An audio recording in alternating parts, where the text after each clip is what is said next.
Once you're on your grief walk and death has happened to you, you have no choice. Every death and grief teaches you how to embrace life. Hospitals aren't set up for VAD, and a lot of people don't want to die at home, understandably. By the time that they choose to die, it might just be a little bit too late. 10 out of 10 of us are going to die, and we all know this. Why are we struggling in 2025? I mean, come on. Normalizing death and dying, this is where my radical realist comes in.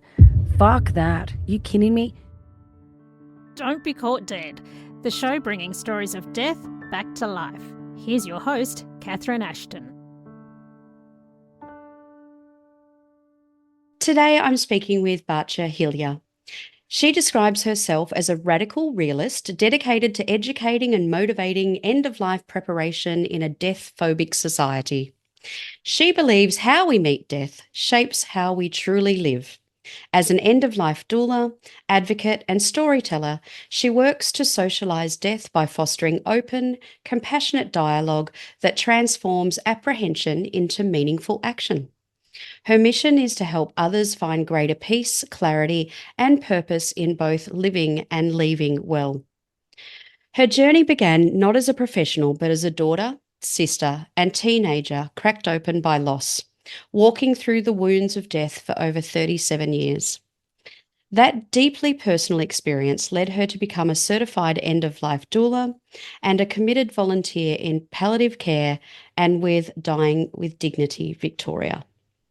Through powerful talks, soul-grounded storytelling and practical resources, Baci educates, advocates and awakens action, encouraging individuals to prepare for the inevitable holistically, lovingly and without delay.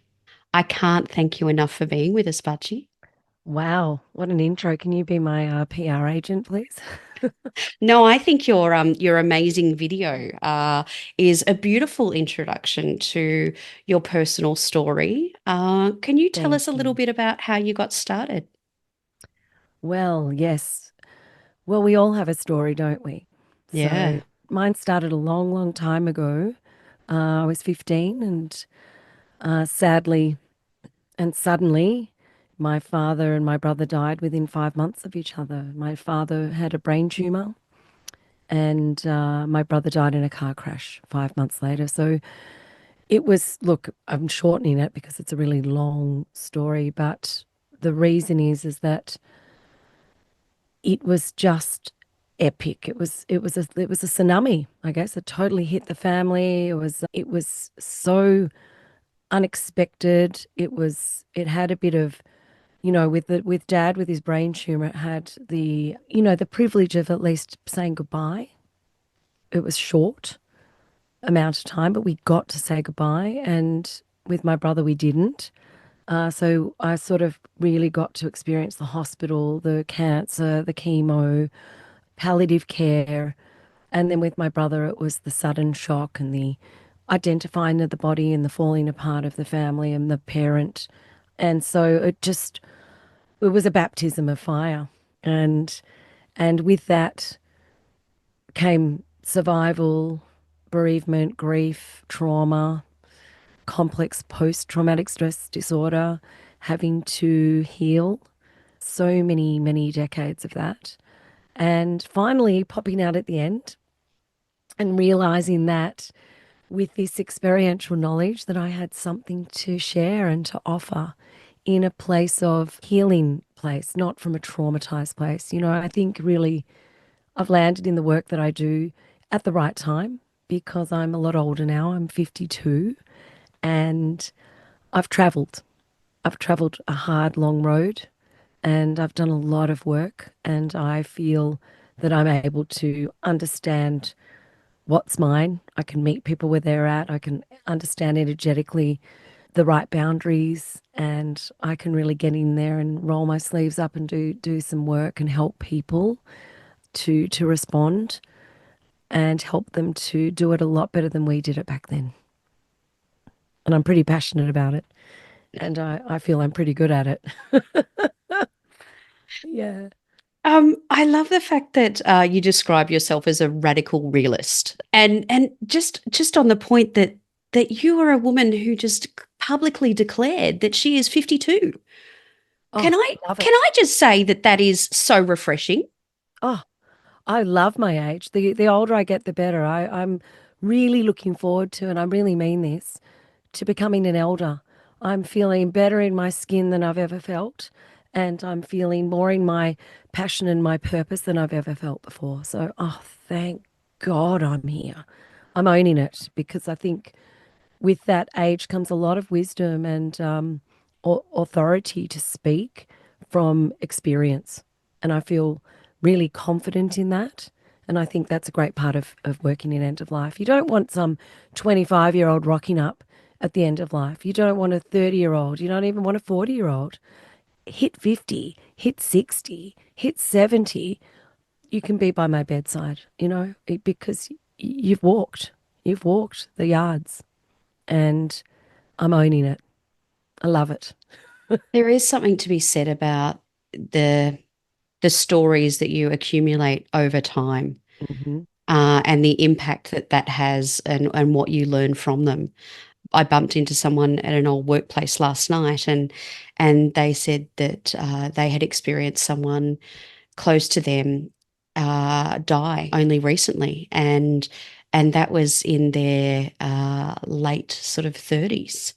Mm, And I thought, wow, okay, there is people that don't have that experience of a loved one dying until they're sort of in their 30s and 40s. yeah. Certainly it wasn't The your late death, case, or the late death virgins. yeah, They are the luckiest people. I love being around them because they just don't have the damage. They don't have the trauma.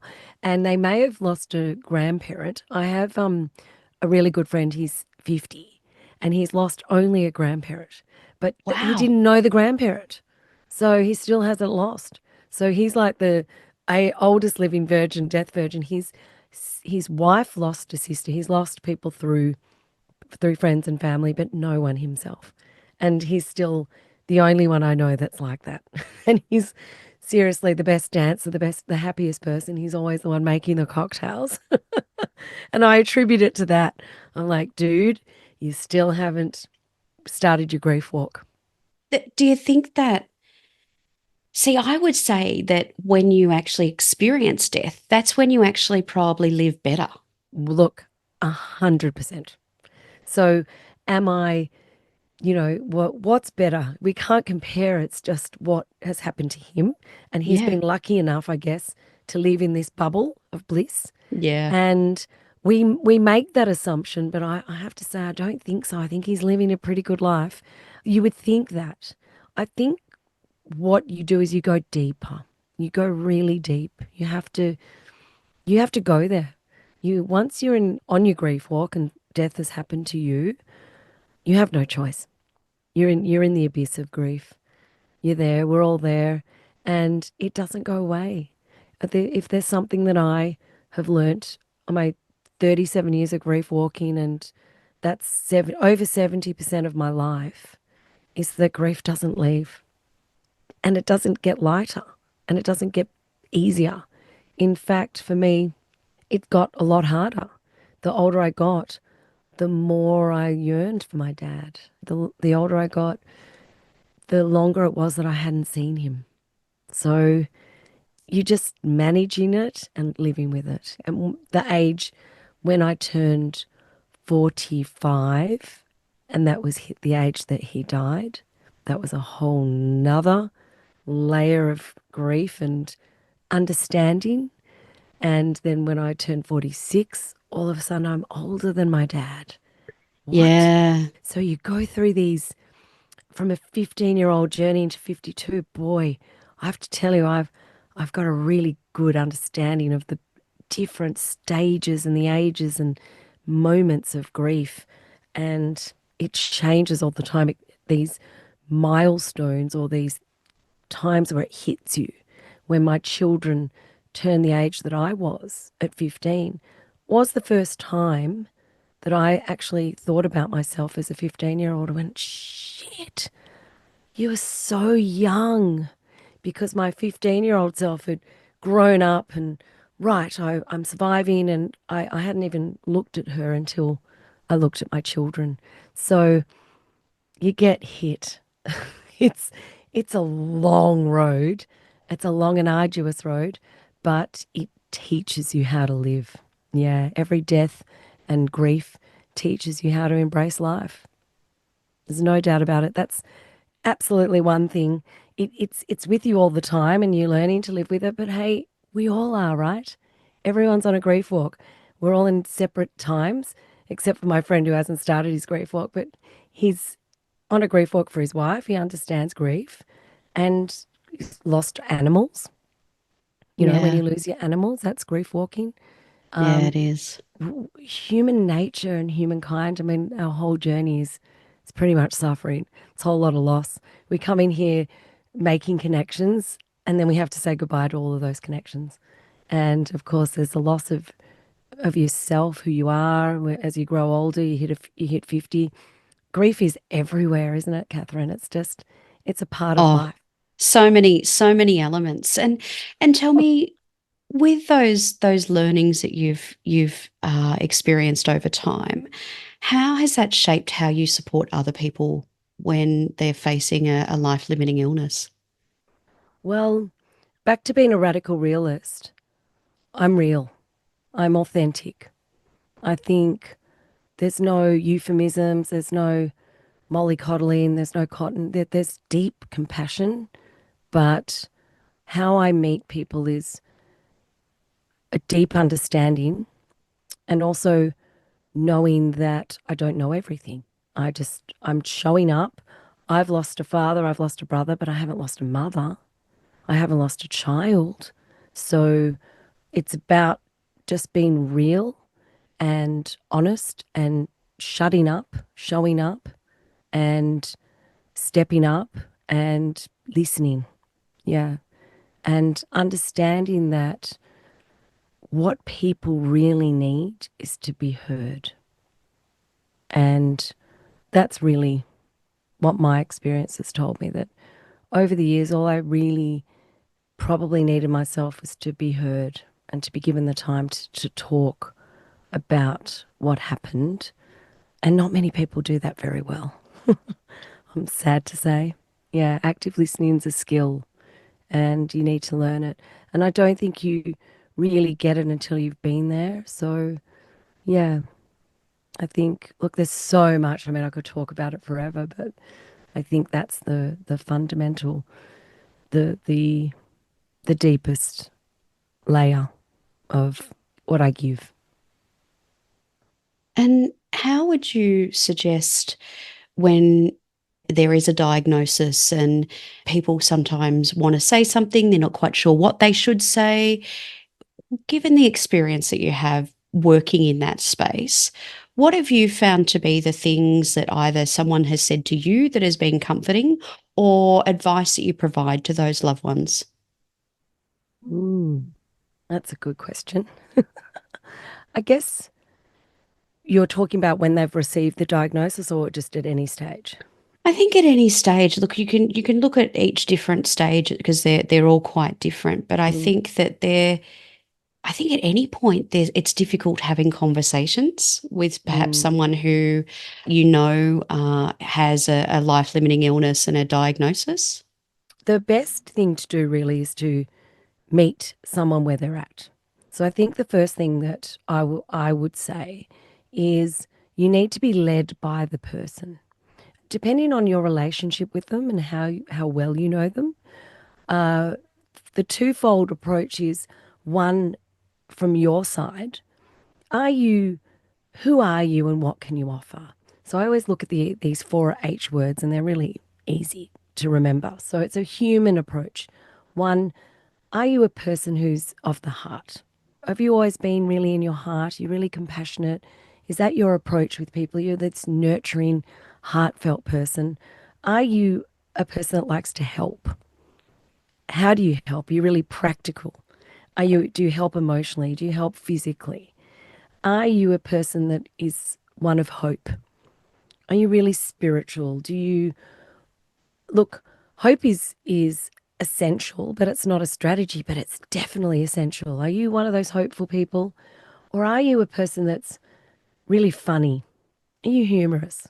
So then you've got to work out, where am I going to help the most, or what am I going to be the most effective? Because if I'm going to come in and try to be funny, but I'm not really that funny, it's nothing's going to be authentic. So you Yeah. need to sort of ask yourself, hey, who am I? What can I provide? And then the final one is be honest. So you come in and you say, hey, honestly, I am so out of my depth and I'm so uncomfortable. But if you need anything to do with the heart, I'm here. I'll talk anything heart. I've got all the compassion in the world. I want to hear you. I want to listen to you. You can come in and say, hey, I don't know, but I'll tell you what, if you need me to send you a funny meme every day, I'll send you a funny meme. If you need me to make you laugh, I will make you laugh. Do you know what? I don't know what the hell to do, but if I can pick up your kids, if I can do something in your garden, if I can, offer help practically, professionally, anything, hey, I'll get this done for you. I'll pick up the mail. I will, anything, I'll get your taxes done. Whatever it is, I think that's always the best approach when someone is in that space. You are honest, and then you offer something that you can actually do. Don't offer them anything that's out of your depth, or don't say platitudes. Don't give them shit. Just work out from you and then meet them where they're at. And if you feel that they don't want to talk about anything, you need to tune into that as well and ask permission. Ask permission. Hey, do you mind if we talk about this now? No. Okay, no problem. When you're ready, you know that I'm here, and then just keep showing up. Keep showing up. Don't be shy, because things are changing all the time. And people really appreciate honesty. I think at the end of the life, you need to be having the most authentic conversations, or you have the opportunity to enter in the most authentic conversations. And if the person wants to be in complete denial and doesn't want anything to do with it, doesn't want to talk about it, just wants to keep putting it all on you. Oh, how's your family? And they don't want to discuss anything. Great. Meet them there without any judgment. That's, I think that's my answer. Well, I think that's an exceptionally good answer. Oh, good. Now, tell me, how did you get involved with Dying with Dignity Victoria? Oh, well, look, I'm so passionate. So my little friend, Zareka, I say little friend, my little banana in pajamas. We worked in palliative care together. We volunteered, and we always got called B1 and B2. We were like a little bit silly on the ward. Her and I are just passionate about dying with dignity, full stop, whether that's in palliative care, whether that's in life. And she was volunteering at, for voluntary assisted dying, and said, hey, you better sign up here too. I said, okay, no problem. Of course. And we both, we're just very passionate about end of life and honouring and dignified death. And since volunteering there, I've just had the most incredible experiences. And it's quite different, because you're dealing with people who have made the courageous choice to end their life, or end their suffering, or end their life before unnecessary suffering. And it's legal. That's massive. It's incredible now that it's so legal and above board. I think society still have a long way of catching up in terms of perception. But you go to these houses and you witness, and then you end up talking to people, and of course you're talking to them, but they're so resolved. And that's quite different, because you're coming from a place, say, in palliative, where there's a lot of people that aren't resolved. They're not ready, or they're trying to extend or hang on to life. And that's okay, whatever it is. But the biggest difference with dying with dignity is they're ready. They think they're ready. And it's quite interesting, because the statistics say that not everybody uses, they'll get their medicine, end of life medicine, the elixir, but a lot of them don't take it. So it's just the idea of the control and the ability to do it if they need. So it's a beautiful moment where you're meeting autonomy with love and loss, that choice, capacity, and control there. And some families are really supportive and ready and guiding that, and others it's not always like that. So it's an interesting space. But yeah, I got there through my friend Zarika, and her and I are now starting this long journey and path and passion to start the first voluntary assisted dying hospice in Victoria. So it's a big undertaking, but we've got a crew of wonderful women, and yeah, we're it's a big labour of love, but we're starting that now as a result of our work there. We've seen a big need, and it's the way forward. Yeah, it's exciting. It is exciting, and I'd love to know more about it. Like, what does that involve when you have this idea? You know, what is the framework set forward for you about developing that? How do you go about it? How do you fund it? How do you build it? Like, talk me through the process. Well, I tell you what, that's that's the big issue. It's huge. It's a big undertaking, and it Yeah. involves a lot. So we at the moment we're it's about discussions really. It's talking to a lot of people. It's getting information with government funding, who's going to be able to help us. We've got architects on board. We're meeting with hospices online who are already doing this, and we're looking at the structure of how their setup is, and we're talking to business people. We're looking at how to fund it. We've got the accountant, we've got the lawyers. Look, it's everything. You know, it's legal, it's ethical, it's the emotional, it's how does the hospice look?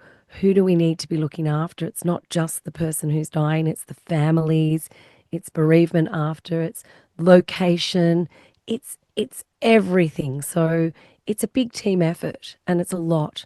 But what we're finding is that so many people are willing to help.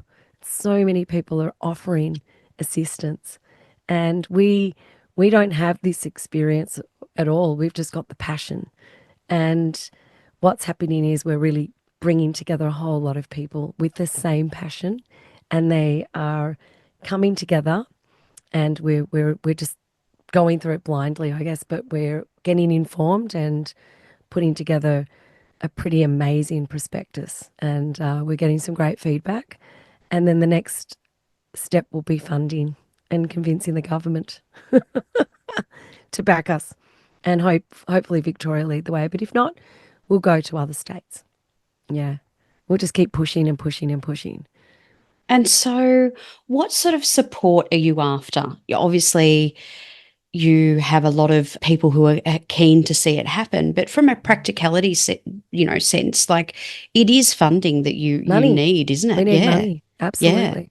We need So, money. We need a property, and we need money to set up this hospice. And that's really what it is. So whether that comes from government or whether we get it privately funded, there are ways. There are ways. So we need to put really compelling marketing campaign together to get this done. And I think we've got that. There's a lot to be said, and there's a lot of people. And I think the more publicity voluntary assisted dying gets, I mean, you know, the more people who are doing it, and also like recently with Robert Walls, who passed away, the footballer, that was really huge. And mm, the more people that do it and experience it themselves and understand that that ability to have that choice now that it's made legal, that once someone's made the choice, they really need somewhere to go. And hospitals aren't set up for VAD. And a lot of people don't want to die at home, understandably so, because it's the family home and they need a place where they can go. And it seems so quiet and unhanded, and they're getting Airbnbs or going to hotels. I mean, it's just it's sad. It shouldn't end like that. There's talk about a caravan, you know, that goes around and to people. It needs to be dignified. When you make that choice, they need to be able to go somewhere where they're held in the last moments. And it's got to be about the person, not the policy. It has to be holistic care right from the start to the finish. And at the moment, the finish is not, it's not being catered to. So, yeah, what do we need? We need funding. Yeah. So it's going to take a while. And when you do it right and when you have the best intentions, I think the right people come out. They will come out and they'll help. And it's also something that I feel it's inevitable. Hospices are going to be extremely important with our aging population, and we need to come up with some pretty savvy answers pretty soon. So even a model of having homes that are empty and having people allowed to go in there and die in a beautiful space. As blueprints on how this looks. This all needs to start happening now, above board and openly. It's Yeah. happening, but it needs to be championed and held in, and revered in reverence, yeah? Not underhanded, not, oh, quietly, this person's going to get this place and die there. There's nothing should be secret about it. Yeah. And because people who decide to go down the palliative process, and maybe you can talk about the palliative process as compared to a voluntary assisted dying process, and what perhaps those needs are, how they differ between like a palliative care facility, which we already have, and then what's more unique about what the needs are around the family of someone who's got chosen voluntary assisted dying. Mm. Yeah, really good question. Palliative and voluntary at the end, that's the same result. The other thing is, I guess with palliative, it neither extends or shortens life. It's really meeting someone holistically with a team of interdisciplinary, teams of doctors and allied health and social workers, pastoral carers. It's a holistic approach to ensure that the person with the life-limiting illness is living their best possible life. They're living with the disease, not dying from it. And it's a beautiful way to explain it. Palliative is also not always necessarily the end, and that's a big myth. And I want to say that there are people in palliative care for 10 years. It could be 10 days, 10 months, 10 years, 10 hours. It's a big range. The minute someone is, both of them, you have to have a life-limiting terminal illness to be able to access palliative or voluntary assisted dying. The rules around voluntary assisted dying are a lot stricter. Hopefully, the laws are going to change around that. It's fantastic that it's happened, but they need to be changed to be more flexible and to be more kind. It's very difficult for the person who's got the terminal illness who wants voluntary assisted dying could be in palliative care as well. They're also there. They just, by the time that they choose to die, it might just be a little bit too late. It takes the paperwork, that they have to go through. It's a lot of bureaucratic process. Given 6 months, and there's a lot of umming and ahhing. I think with palliative, you end up dying in hospital or you can go home. Once people get there, they tend to stay there. Rarely people go home unless they've really, really, really want to get home, and it's okay for them to be at home. In other words, it's manageable because Mm. the decision is really around the family in both situations. It should be about the person dying, but what they really want. But a lot of the times, if a person, for instance, is has shit coming out of every orifice, they're not going to go home. It's more traumatic for the people at home when that's happening. Yeah. So of course they need to be staying somewhere where that's taken care of in the best possible way with the best possible staff. So incidences like that, you have to have a plan. Your plan will go out the door when things are that go really horribly wrong. Obviously, in the great scenario, someone can go, okay, I'm leaving now and I'm going to go and die at home, and I've seen that happen, and that's beautiful. So they're waiting for end of life to happen as it happens naturally. Someone with voluntary assisted dying saying, I don't want to go through that palliative process where it's slowly shutting down and there's a lot of pain and there's a lot of drugs and my family have to come in and see me like that. I'm going to avoid that. I know where it's going. I have a brain tumor and I know that I need to do that now. That is a huge decision, and it's a courageous and brave decision. And I feel that with those people, because they're so sure of it and they know exactly why they're doing it, the family might not be happy about it, but they respect it deeply. Yeah, there seems to be more of a resolve when you're dealing with voluntary assisted dying. There's more peace, there's more acceptance.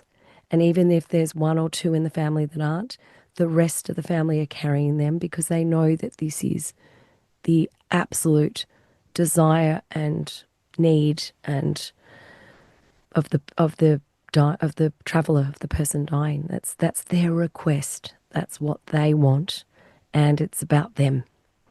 So there's a certainty, a definite, right? Whereas in palliative, it's all still quite unknown. Is it 3 weeks? Is it 3 months? Is it 3 weeks? Is it 3 days? Is it 3 hours? Mm. With voluntary assisted dying, it's okay. Here's the process. Here are the doctors are signing off, and here is the medicine. Here is the procedure. Off you go, and then it's up to them. And tell me, how is it to support family through that process? Are you there, or does it depend on who you're engaged by? Are you engaged by the person who's the traveller, or are you there engaged by the family of that traveller? Well, I've been a bit of a cheat lately because when I volunteer, it's held by everyone else. So that's a lot better for my mental health. As an end of life doula, I stopped doing private work because my kids were still at school. And it's really difficult to take on that work when you have a family. So since my daughter finished her year 12 last year, I can start to do individual end of life doula work again, but I probably won't because I feel after my time on the ward in palliative, even though I was a volunteer there, I was still doulaing because at the end of the day, we're all doulas, right? All of us are end of life carers, and each one of us has to statistically look after the end of life of at least three loved ones. So we're all going to be doing the work that I do. There's nothing really special about me other than I'm trained and I have more experience and I'm probably more death comfortable, but each person is going to have to do what I do. So my passion and my mission is to try to help everybody to do that. So really I want to doula myself out of a job. So so when you're engaged. So, as an end of life doula, whoever engages you, that's who your client is. So, you will advocate and find resources and find information for and work for in a non medical role for that person who's engaged you. As a volunteer, luckily, my boundaries are everybody else, the team in palliative care are all there. So, it's fabulous. So, I'm just showing up, sitting, knowing my boundaries, but probably we would joke a bit with the volunteer hub that I probably crossed a lot of boundaries, but comfortably so and legally and ethically beautifully so. That's the skill. It's discernment. And I would end up sitting, it's not like I would go on the ward and have to go into every bed that day. I would float in, find where I was supposed to be. And even if I spent 2 hours with one person, the beauty and the ability to be able to do that because not being a nurse, not being someone who's coming to prod them, not someone who's coming to assess them, but someone to come and meet them where they need, where they're at, and the ability to leave knowing that they were still cared for was just really, really helpful. It's helpful to me as a person because I care so much and I can take on so much. So, yeah, I got to see a lot as a volunteer in palliative care. I get to see a lot. And tell me, what is it, Baci, that people want to talk about? Is there trends that you've noticed or? No, no trends. The only thing at the end of the day that I feel is I have had the most authentic conversations that I've ever had in my life with people who are dying. That's the trend. It's real. But how that is, how that looks, depends on each individual's character. It's as real as it gets for them. So it's amazing. It's really what they want to talk about. Sometimes it's super emotional. Sometimes it's just so funny. And some people, look, I've been in a room where the guy in there, he's brought in his whole supercomputer and he's playing with his grandkids. What are those games? Those are, anyway, what are they called? Xbox, Nintendo? Xbox, Nintendo, PlayStation. He's Ah, yep. got his PlayStation in there and he's playing with his grandkids. And the next minute, there's an Amazon delivery into his room. And it's coming. I've gone, what are these? And he goes, oh, they're my undies, they're my piss undies and my shitting undies from America, because in Australia they don't have my size, so I've got 3XL. And he Oh said, my goodness. yeah. So I've put these pants on and they're all stretched and we've opened them up and it's hilarious. So I've gone into some people's wards and they're just, oh my God, it's terrible because the palliative ward that I work on is a neurological disorder. So you've got MND, you've got Parkinson's disease, you've got Huntington's disease, you've got brain tumor, and it's harrowing, harrowing. You've got people on the way down, you've got people who've just had their diagnosis, and you've got people on the way out. So it's a mishmash. And then you've got cancer patients. So no one's the same. Nothing's the same. Each person's completely unique and individual, and everyone's families are all different as well. And you've got a whole lot of cultural stuff happening. So it's big, it's a lot. But the one thing is, it's a very authentic space. Yeah. There's the one thread in common is everyone's facing death.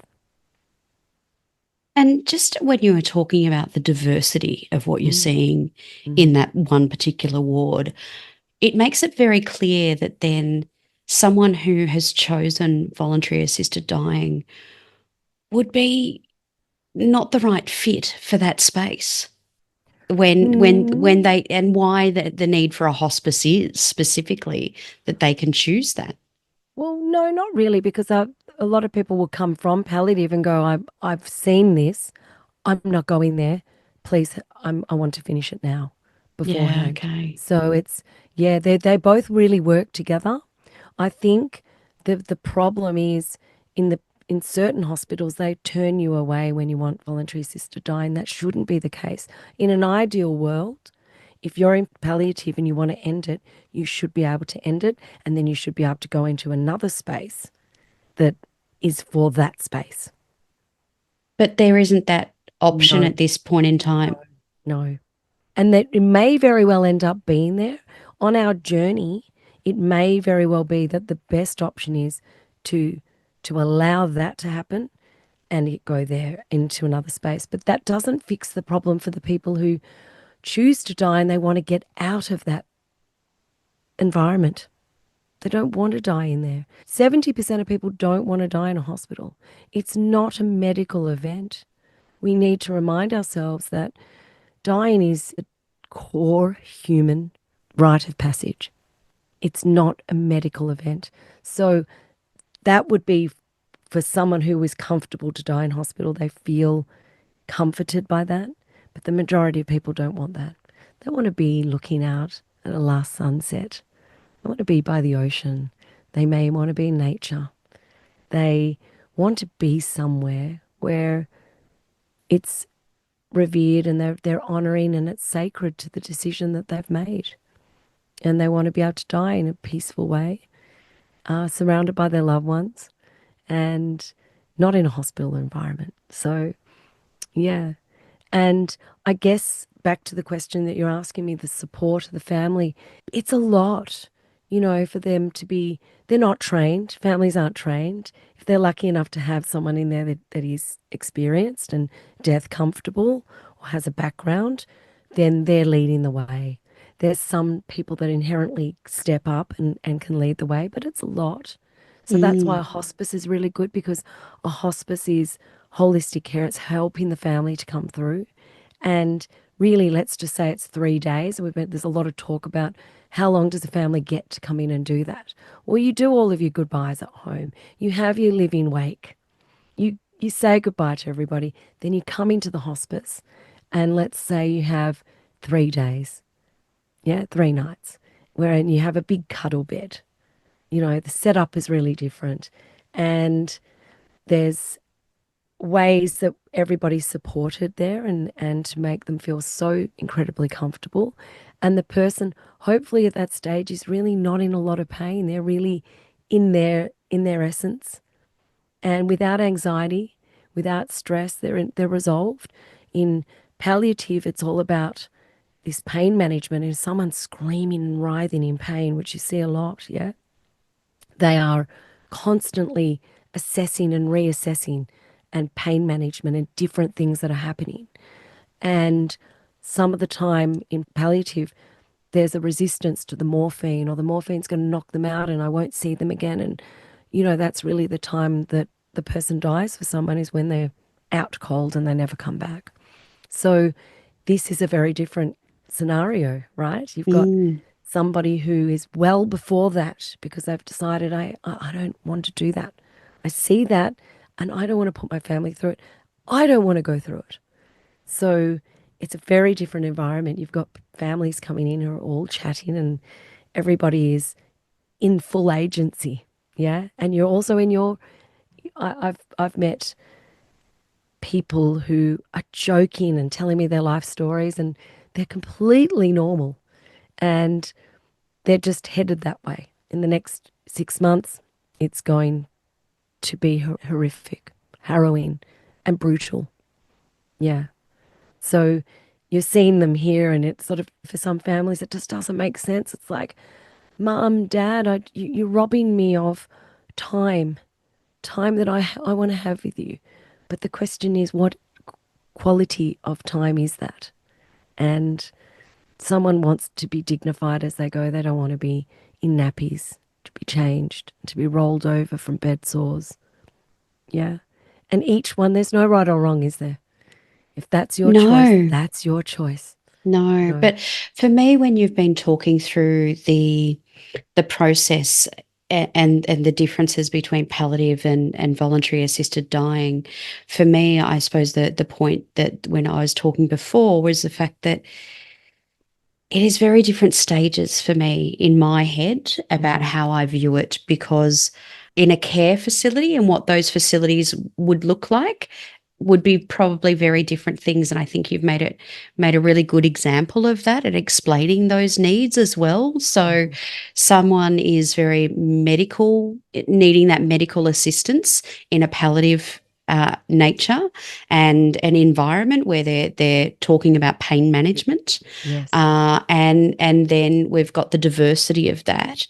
But then with voluntary assisted dying, it's something very different, isn't it? Yeah. Like it is the wake's been, the living wake's been had, if that's what they've chosen, Mm-hmm. then it's really having a place that I suppose is a neutral environment that is a Yes. canvas to whatever they want it to be. Absolutely. That's the hospice. That's it. Yeah. It's a it's a neutral place and it doesn't have to have a hospital vibe to it at all. I mean, the bed could even be just king beds. They don't have to Mm. be sitting up. It depends on where the person is on their journey. At the moment, because the law is 6 months, for Victoria, like it's a year or 6 months, they will be at a stage where they've got 6 months, so they're going to be really skinny. They're going, like, if they've got cancer, whatever their condition is, they're not going to be looking normal. right? They're going to be headed that way. So we want the laws to be able to help someone die earlier. And dementia, I mean, this is a hot topic. Dementia just seems to be really rife everywhere, right? Mm. So why can't they decide if it can happen so fast? Recently, some friends, my mother, she got diagnosed with dementia, and the it was such a fast, brutal decline, of losses. Just every day something more and more and more, and it was really quick. And other people, it's not. But why can't that person go, I know that I'm going to lose my mind. I want to say goodbye to everybody, and then I can go. I mean, that's really where it should be at.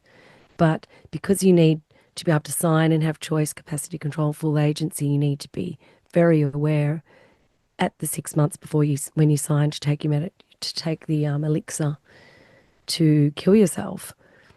That's that robs all of those people with dementia, and so you've got a whole lot of people suffering that decline. And same with MND, same with any neurological disorder.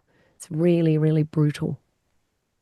So yeah, that's the picture.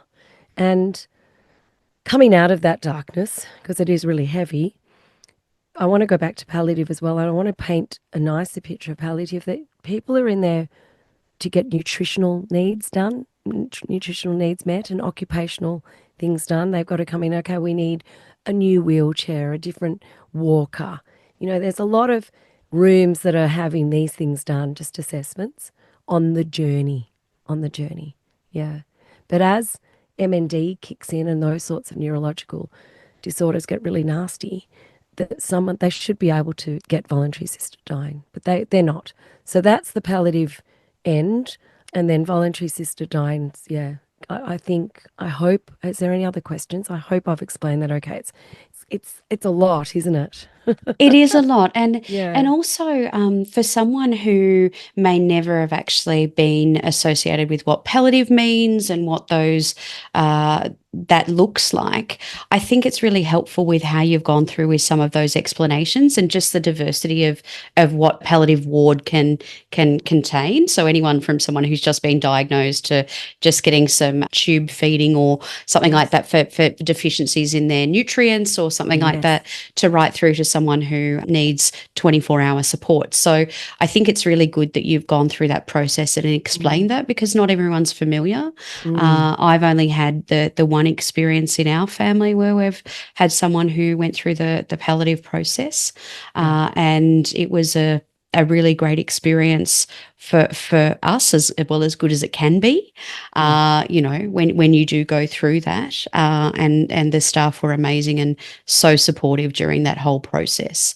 But I think then it's really good, because then it provides some context for people when you're actually talking about why it's so important to have a hospice dedicated to voluntary assisted dying, Yeah. and people who have chosen Yeah. that, because that is something that those needs are very unique. They are so unique, right at the very end, especially. That's very unique. They're quite separate. I see what you're saying when you say they're quite separate. I totally agree with you. But the end result is of course, palliative is the natural leaving it up to nature of when the body chooses to die. And that's not always an easy thing. On Mm. Tuesday, just this Tuesday, I went and sat with a parent of a friend in active dying stage, and I said to them something that I say to everybody, that what you're seeing, the death rattle, the labouring of death, we come into this world labouring. There's a full labour of the birth of the baby, and we leave this world labouring, if we are lucky enough to leave like that. If it's not a sudden death and it's the usual linear process, the timeline, or from a life-limiting illness and old age, as you go into active dying stage, it's laboursome. It looks terrible, and usually what the person is going through is not what we're seeing and what we're witnessing. But when you start to say, look, it's labouring out of out of life, and it's not a pretty sound. And I also recently spoke to a thanatologist who plays harp music as people are dying and crossing over. And she said, Baci, my harp music's not pretty because I'm not playing C notes and heart notes as the person's dying because they're trying to die. So if they're connecting to heartbeat and their heart's wanting to stay alive to this music, I'm playing really off tunes. And I thought, Oh, wow, wow. isn't that amazing information? I was like, wow. She said, oh, it's pretty. I have to tell you, it's sort of a bit ugly. And I was blown away by that. But it made so much sense. You can't Doesn't be it? playing this music when someone's trying to die, where the heart is pumping to beautiful reggae. Yeah. But I had never thought of that, but that makes Yeah. total sense. hmm And here I was, imagining this angelic harp music and crossing over as I go, no, the body doesn't need that. The body is trying to go. And a lot of people have to realize that why people die between 3 and 5 in the morning and not in the quiet silence of those hours and not with family members and not with all different energies in the room. It's because they're latching onto someone crying or, it's hard to die as it is. But having family members around making it even harder, that's like the people wonder why after you leave the room they die. It's Yeah. something I always explain to people. You need to be really in a very peaceful place and in resolve, and you got to leave your shit outside the door because it's really about them. You can go and deal with that after, but really, it's a rite of passage here. You got to meet that person, and this dying and laboring out it's really full on. But they're of course in liminal space and moving through, and who knows what's happening, but something very, very spiritual and very beautiful and very sacred is occurring. But it doesn't sound good and it doesn't look good. It Yeah. actually looks horrible and it sounds awful. Yeah, it's traumatizing for a lot of people. But once you see that over and over again and you realize, wow, okay, this is what death looks like. This is active dying. You become more death comfortable with it. And when you speak to friends who've gone through multiple deaths or 7 deaths, they're death comfortable. They're like, oh, I've seen this before. I know what's happening. And yeah, it's we all it always just surprises me, and I'm forever questioning why we aren't doing this so perfectly well when 10 out of 10 of us are going to die and we all know this. Yeah. Why are we struggling in 2025? I mean, come on, let's get this sorted. Everyone needs this education. It should all be, we should be meeting death so beautifully in Western society like they do in the Indigenous cultures. What are we doing? We need to reconnect and bring it back to being human because it's not a medical event. And be so grateful for modern medicine and so grateful for palliative and so grateful for pain management and wonderful advice. But we need to step it up and bring it back home. We need to rehumanize it again.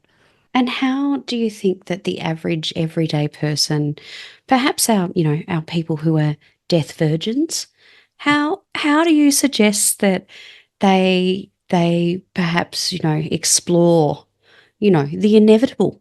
Snap out of it. Come on, wake up. Get your head out of the sand. You need to lean into death. And back to what you were saying before, it shapes how we live. If you don't go there and you don't explore it and you don't get curious about it, and there's places to go. I mean, come on. You go to funerals, everything, people are dying around you, people are dying in war.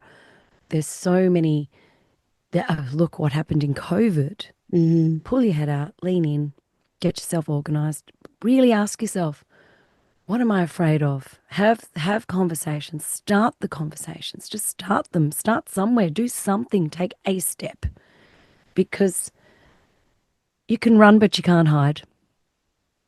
I love that Bob Marley song. You can run, but you can't hide. It'll get you.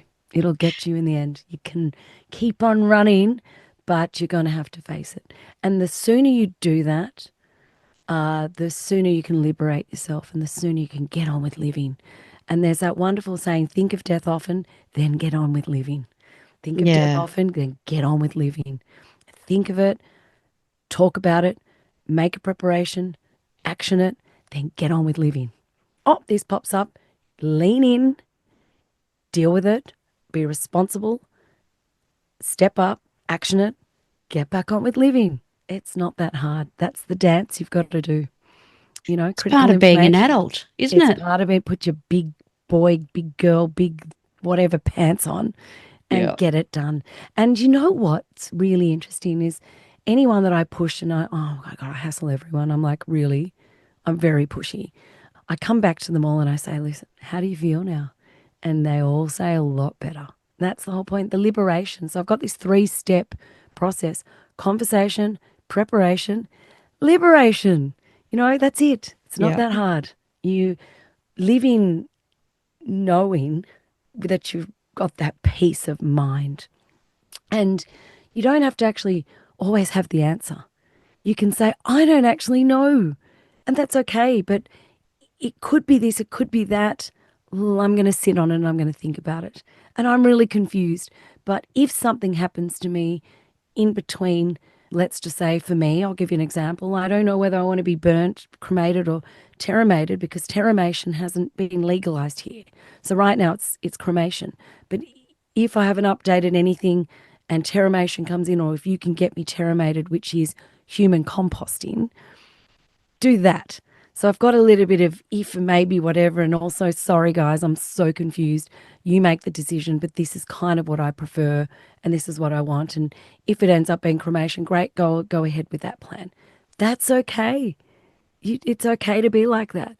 Do I want a bit of this, I want a bit of that, or I'm got a bit of Buddhism. I'm an absolute mess in my death prep around the spiritual part Yeah. because I don't want to be buried in the Jewish ceremony. I don't want a Jewish part of this, but I want traditional Judaism and I want this and I want a bit of Buddhism and I want a bit of my shamanism. I want all of the parts of me that make up me, but it makes for a really crazy memorial. And who's going to organize it? I'm like, well, they're going to really stuff it up. So I've got to organize it. So what bit am I going to pull in that's going to honor each of those aspects of myself? So I'm not perfectly done. In actual fact, I'm a bit of a mess, but not in the practical sense. But it's okay. I'm comfortable with that. I'll just have the conversations and say, sorry, it's, I don't know. I'm here at the moment and it's a work in progress. So if something happens, I've just recorded my eulogy explaining that. Great. That's good. I have it on record now. This is Yeah. good. Yeah. Exactly. Right. So do tell us again, remind us the five H's. Oh, heart, help, hope, and humor, and be honest. Yeah, how Yeah. beautiful. Be honest. Yeah. And what was the last three that we also need to do to prepare? Oh, the 3 steps, and I Yeah. like to say fit for death, okay? Because people go, oh, fit, because, everybody's obsessed with their health and well-being. Yeah. Everyone's obsessed with living well. No one wants to do with living well. Everyone's obsessed with being fit for life, fit for jogging, fit for presenting, fit for relationship, fit for Pilates, fit for drinking a green smoothie every day, fit for life, but no one's fit for death. So if you want to get fit, there's 3 steps to your fitness, and that is 1, talk about it. 2, prepare. 3, have fun. Liberate. That's when you can just relax. And it's really only 2 steps, right? But the third one is what you're aiming for. Yeah, So totally. yeah, and the conversations don't have to be so morbid. You can just have a cup of tea with someone. Oh yeah, you got to watch this Netflix series. It's so good. Oh, I cooked the best meal last night. Da, da, da, da, da, da. How do you want to die? Do you know if you want to be buried or do you know if you want to be cremated? Have you thought about it? Yeah, okay. All right. Do you know where I can take up these jeans? Like just slip it in. It doesn't have to be, oh, we're going to sit and talk about death and dying. It's more, but no, and if you've come out of somewhere at a hospital and you're visiting someone and you've seen a tip and a trick, go, hey, you know what? I just went to visit someone and they were dying and they put a salt lamp in the room, or they had this beautiful essence smell going. And I asked them what it was, and it was called release. Oh, that's good.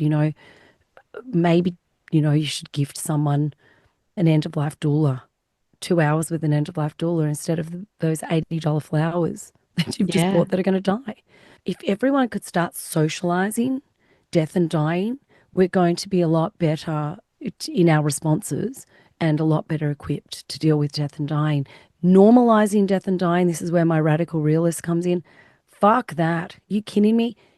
Normalizing, it's the most normal thing that is happening is death. That's the most normal thing. And it's guaranteed. Socializing is where we need to step up. We need to socialize death and dying. And the only way we can do that is through having very normal conversations while we're socializing it and doing what we do already. You prepare for work, you get up and you prepare what you're going to wear, you prepare the food for dinner, you prepare a trip. Well, you prepare to go on a walk or a hike. You're preparing all day. Everything's about frickin' preparation. So why is death preparation any different? Yeah. Why? So true. And I love the way in which it's not about normalizing, it's about socializing. I think that's absolutely spectacular. Thank you. And you're going to use that now too. We need to socialize it. I No more. love it. What are we on this normalizing death? Could it Yeah. not be the most normal thing? By the way, like, come on, snap out of it, everyone. It's Yeah. time to socialize. Get up and socialize, talk about it. If we don't, we're just going to end up. I'm sick of having the same conversations from 15 years of age to 52. I'm sick of people going, can you believe what happened? Yes, I can, actually. Uh, I can't believe that you can't believe that that's happened. Yeah. Oh, and I just don't want to hear another story about an aftermath of death where something shit's gone wrong or this wasn't organized. Get it together. Get it organized. I want to have conversations so people go, oh, you know what? Thank God you told me, or so and so told me this because we did this, and as a result, that. Thank God my mum organized that because when this happened, I was so grateful because she had all of this planned. We didn't have to do anything. And at the end, there was a little note for me, and I want these conversations. I want to be Yeah. talking about how well we died, how well someone died, how well prepared someone was. And even though it was shit and death is horrible, there's no such thing as a good death. Death is not good. Someone is suffering in someone's death, but a well prepared death where critical information is given beforehand that you can act on, things are done where it's smooth, where you're not left in a mess of paperwork and admin and being blind and not understanding where anything is, or finding out stuff that should have been dealt with earlier. A well prepared death allows us to grieve, to be in sorrow, to be present, to understand when someone's wishes are met, and it allows for so much honoring, yeah, and reverence at that time. So yeah, I want these sorts of conversations. That's what I want. I'm over the other ones. They're out the door. Enough. Yeah, Baci, cannot believe it. I can't thank you enough for being a guest today. It's been absolutely spectacular Oh, talking to I you. love talking to you too. Thank you for having me, and I look forward to having you on mine. Don't be caught dead forgetting to subscribe. And here are some more videos we know you'll love.